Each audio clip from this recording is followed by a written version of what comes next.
ਔਰ ਇਸ ਹੁਣ ਜਿਹੜੀ ਸੂਰਤ ਹਾਲ ਹੈ ਬਾਰਡਰ ਪਾਰ ਦਾ ਜਿਹੜਾ ਚੈਲੰਜ ਹੈ, ਮੈਂ ਤੇ ਜਿੰਨੇ ਪਾਕਿਸਤਾਨ ਦੇ ਵੱਡੇ ਨੇ ਉਹ ਪੋਲੀਟੀਕਲ ਲੀਡਰਸ ਨੇ, ਨਵਾਜ਼ ਸ਼ਰੀਫ ਹੈ ਜਾਂ ਆਸਿਫ ਜ਼ਰਦਾਰੀ ਹੈ ਜਾਂ ਇਸਟੈਬਲਿਸ਼ਮੈਂਟ ਦੇ ਜਿਹੜੇ ਵੱਡੇ ਨੇ, ਮੈਂ ਤੇ ਟੀਵੀ ਤੇ ਬੈਠ ਕੇ ਸਮਾਂ ਟੀਵੀ ਤੇ ਬੈਠ ਕੇ 2-3 ਦਫਾ ਕਿਹਾ ਤੇ ਹੁਣ ਤੁਹਾਡੇ ਇਸ ਪ੍ਰੋਗਰਾਮ ਤੇ ਬੈਠ ਕੇ ਦੁਬਾਰਾ ਕਹਿਣਾ ਕਿ ਆਪਸ ਦੇ ਵਿੱਚ ਪਾਕਿਸਤਾਨ ਦਾ ਸੋਚੋ ਤੇ ਸਿਆਸੀ ਤਸਫੀਆ ਕਰ ਲਓ।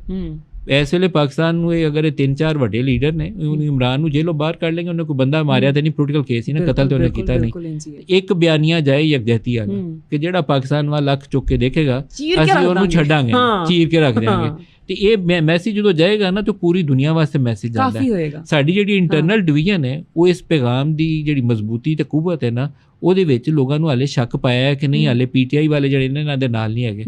ਪੀਟੀਆਈ ਵਾਲਿਆਂ ਦਾ ਵੀ ਪਾਕਿਸਤਾਨ ਹੋਣਾ ਹੀ ਹੈ ਜਿੰਨਾ ਤੁਹਾਡਾ ਹੈ ਤੇ ਮੇਰਾ ਪਾਕਿਸਤਾਨ ਹੈ। ਇੱਕ ਗੋਲੀ ਸਾਡੇ ਵੱਲ ਚੱਲਦੀ ਹੈ ਜਾਂ ਇੱਕ ਸਾਡਾ ਸਿਪਾਹੀ ਸ਼ਹੀਦ ਹੁੰਦਾ ਤੇ ਉਹਨਾਂ ਨੂੰ ਵੀ ਉਨੀ ਤਕਲੀਫ ਹੁੰਦੀ ਜਿੰਨੀ ਕਿਸੇ ਹੋਰ ਨੂੰ ਹੁੰਦੀ ਹੈ। ਇਹ ਇੰਟਰਨਲ ਯਕਜਹਿਤੀ ਇਸ ਵੇਲੇ ਪੈਦਾ ਕਰਨਾ ਬਹੁਤ ਜ਼ਰੂਰੀ ਹੈ। ਇਕੱਠ ਕਰਕੇ ਬੈਠਣ ਆਪਸ ਇੱਕ ਬਿਆਨ ਦੇਣ ਤੇ ਸਰਹੱਦੋਂ ਪਾਰ ਜੇ 2 ਗੋਲੀਆਂ ਵੀ ਤੁਹਾਡੇ ਵੱਲ, ਇੱਕ ਗੋਲੀ ਵੀ ਆ ਜਾਏ ਨਾ ਤੇ ਫਿਰ ਮੈਨੂੰ ਤੁਸੀਂ ਦੱਸਣਾ ਅਗਲਾ ਬੰਦਾ ਉਂਝ ਕੰਬ ਜਾਂਦਾ ਜੋ ਇਹ ਨਜ਼ਰ ਆਏਗਾ ਕਿ ਸਾਰੇ ਇਕੱਠੇ ਹੋ ਕੇ ਖੜੇ। ਬਿਲਕੁਲ। ਅੱਛਾ, ਐਸੇ ਜੇ ਅਸੀਂ ਗੱਲ ਕਰੀਏ